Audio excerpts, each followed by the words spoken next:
একটা ভাল্লুক তার 4টে বাচ্চাকে নিয়ে রোড ক্রস করছিল। প্রথমে সে একটা বাচ্চাকে মুখে করে নিয়ে রাস্তা পার করিয়ে দেয়। এর সাথে সাথেই দুষ্টু দ্বিতীয় বাচ্চাটা ভাল্লুকটার পেছনে পেছনে চলে যায়। তারপর ভাল্লুকটা সোজা জঙ্গলের মধ্যে চলে যায়। হয়তো সে ভেবেছিল অন্য বাচ্চাগুলো রাস্তা পার করে চলে আসবে, কিন্তু অপরদিকে তৃতীয় এবং চতুর্থ বাচ্চাটা রাস্তার ওপারেই কনফিউজড হয়ে গেছিল যে কি করবে।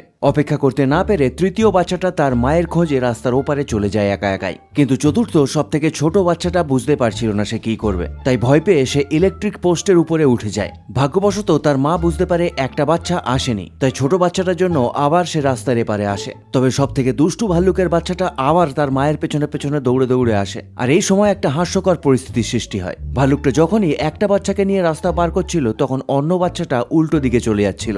রাস্তায় সমস্ত গাড়ি এই ভাল্লুকটার রাস্তা পার হওয়ার জন্য দাঁড়িয়েছিল, কিন্তু এই দৃশ্য দেখে তারা না হেসে থাকতে পারছিল না। তার মা একটা বাচ্চাকে পার করে জঙ্গলের মধ্যে চলে যায়, কিন্তু ছোট বাচ্চাটা আবার উল্টো দিকে যেতে শুরু করে। সত্যি এই 4টে দুষ্টুকে সামলানো ওই একটা মায়ের পক্ষে সত্যিই কষ্টকর কাজ।